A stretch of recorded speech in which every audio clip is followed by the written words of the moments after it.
Hi guys, I just thought I'd have a go at addressing the thorny issue of the tiers. There's been a few videos around the last week or so from Simon Crane. He did a really good one the other night with his diagrams and his graphs and stuff like that. That was really entertaining. But there's also Johnny Casual. He's had a Mind you, Johnny, I think I've watched most of his videos, and as I have with Simon actually, but I've watched most of Johnny's videos, and his tier system came up quite early in his video making career. So his has been around for a while. Simon has decided to address it, and Guido Pelagos has decided to address it as well. And basically, I just wanted to say that you're all wrong. Yeah, there's too much subjectivity. I can't even say that word. Subjectivity to make a sensible theory. Things like horological value. That to some extent that can be measured, yes, but I also think that there's too much personal, um, as I say, subjectivity. It's not entirely objective. You can look at the history of a company, say or I don't know, let's take Rolex. You can look at them. And yes, throughout their career, they've come up with some, innovative and useful technologies. But that was, they haven't done that for a very, very long time. And while it's, while you shouldn't deny them the importance, it does make you wonder. Well, they haven't particularly done it. For such a long time, they're sort of living on past glories, I think, in that sense. So, does the horological value stand up? I'm not quite sure. It's a bit like, to me, it's a bit like saying, in the mid to early '60s, the Beatles were 10 years ahead of them, 10 years ahead of everybody else, which was probably true, but that was like 50 years ago now, and since then. You've had bands like, I don't know, Kraftwerk and movements like punk and that have taken music in other areas and artists that have been in their own way just as innovative as the Beatles. So you can't say that sort of the Beatles were the pinnacle. Things have moved on since then.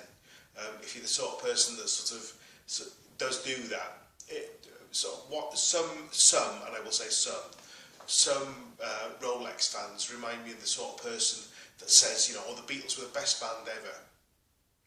Well, they might have been for a certain period, but there have been other developments since their time that don't take away from what they've contributed, but also it's not set in stone.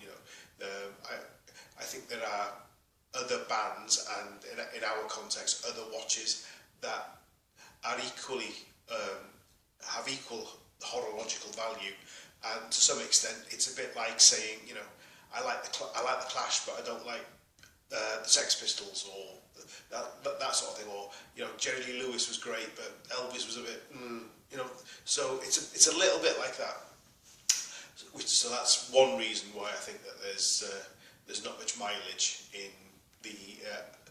any of the horological tiers. The other one is about value for money. Again, yes, you can look at what it costs to actually make a watch, and what it actually sells for. But ultimately, whether you think it's actually worth the money, to some extent it depends on your resources. If you've got a lot of resources, then yes, £8 grand for a watch or whatever, you know, may not be that may not be that significant. But if your resources are slightly less, then you know you may, you know, that will be well out of your league in a way. So you know, to some extent, as I say, that's that is in itself has an element of subjectivity in it. It's, you know, the other analogy is like you've got two scientists, you know, from different perspectives, or you know, looking at the same subject but coming at it from different ends. You know, you could have, on the one hand, it's a bit like Albert Einstein, you know, talking about the universe in terms of relativity and space-time and all that sort of stuff. And you've got, on the other hand, you've got Niels Bohr, who was talking about quarks and you know, the small, you know, quantum mechanics at the smallest level of the universe. They're sort of they're looking at the same subject, but the difference with science is that it can be tested, you know, and experiments run, whereas in watch collecting it can't. So that's why, you know, ultimately it's really useful, or it's really fun, and it's really useful, and it really makes you think. But ultimately, I think, you know, it's, as I say, it's too subjective. One of the things I've really enjoyed, though, about the debate in general is, and I, as a relatively new sort of YouTube video maker, what I'd really like to say is the debate has been, you know, really well handled. There's been no sort of argy-bargy. There's been a bit of Mickey taking and stuff like that, but that's, you know, that's to be expected, and that's fine. But it's all done with great humour and, you know, great imagination as well. And I'd just like to, you know, as I say, as a new guy, applaud all those guys who've actually contributed so far. And you know, I hope that this has been quite inspiring to me, and I hope to make more of these in the future. So I'll see you around. Cheers, bye.